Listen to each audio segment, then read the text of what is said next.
Halo sahabat bahasa, hari ini Aldi ingin mengajak kita untuk belajar bersama mengenai pentingnya penggunaan bahasa Indonesia di ruang publik dan kita juga akan melihat bagaimana implementasinya. Setelah melihat gambar-gambar tadi, adakah di antara sahabat bahasa yang tahu letak kesalahan penggunaan bahasa Indonesia? Pada gambar yang pertama, bisa kita lihat bahwa tertulis kata apotik. Nah, kata ini bukanlah kata bahasa Indonesia yang baku. Bahasa Indonesia yang baku untuk kata tersebut adalah apotek. Pada gambar yang kedua, bisa kita lihat ada kata dijual. Nah, penulisan kata ini bukanlah kata bahasa Indonesia yang benar. Penulisan kata di dalam bahasa Indonesia untuk kata di tersebut harus disambung, yaitu dijual.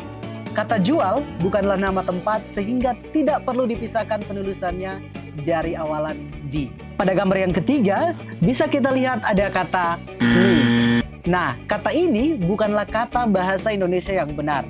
Padanan kata bahasa Indonesia untuk kata tersebut adalah ni. Tadi, kita sudah melihat contoh penggunaan bahasa Indonesia di ruang publik yang kurang tepat. Namun, tahukah sahabat bahasa, mengapa penggunaan bahasa Indonesia di ruang publik sangat penting bagi kita? Penggunaan bahasa Indonesia di ruang publik juga memiliki peran yang sangat penting dalam membangun komunikasi yang efektif antar masyarakat dengan latar belakang yang berbeda.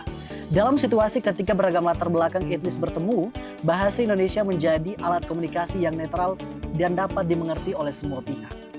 Terlebih pemerintah juga sudah mengaturnya dalam Undang-Undang Nomor 24 Tahun 2009 tentang bendera, bahasa, dan lambang negara serta lagu kebangsaan khususnya pada pasal 36 sampai 39. Dalam pasal tersebut dijelaskan bahwa bahasa Indonesia wajib digunakan untuk nama bangunan atau gedung, jalan, apartemen atau permukiman, perkantoran, kompleks perdagangan, merek dagang, kecuali merek dagang internasional yang sudah dipatenkan, lembaga usaha, lembaga pendidikan, produk barang atau jasa produksi dalam negeri atau luar negeri yang berada di Indonesia, rambu umum, penunjuk jalan, fasilitas umum, spanduk, dan alat informasi lain yang merupakan pelayanan umum.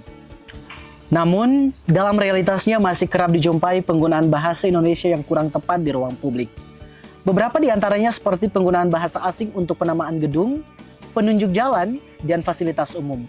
Bukan berarti tidak boleh menggunakan bahasa asing, akan tetapi seharusnya penggunaan bahasa asing itu tetap harus mengikuti ketentuan, yakni mengutamakan bahasa Indonesia yang kemudian diberi terjemahan dalam bahasa asing atau bahasa daerah di bawahnya.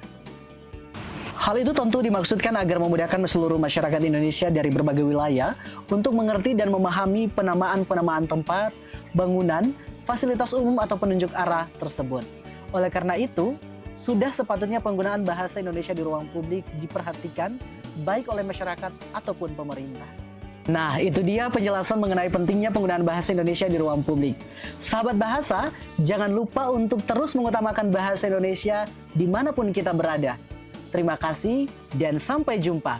Salam literasi.